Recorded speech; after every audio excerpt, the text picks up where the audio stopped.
Hi guys, ayan, share ko lang sa inyo dahil sa lagi kaming nawawalan ng karayom. O 'di ba, bumili ako ng isang ang tawag na dito, isang banig ng karayom. Mura rin para siya, guys.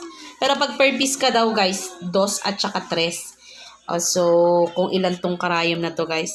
'Di ba? Ang saya-saya. So, bili kayo ng ganito, guys, para hindi kayo maubusan ng karayom. Dito kasi, guys, hindi ko alam. Kahit na nagtatahi ako paminsan-minsan lang, nag-ubos yung karayom, hindi ko alam kung saan napupunta. Baka minsan nalalaglag, ayan, hindi ko na napupulot or what. So, pero tingnan nyo guys, ang ganda nito guys, they have different, ayan, length. Marami siyang sizes, ayan. So, pwede kayong bumili ng ganito guys, para hindi kayo maubusan. This is only for 25 pesos. Ayan, hindi ko nalalagay kung ano ang brand nito. But you can buy like this guys, o diba?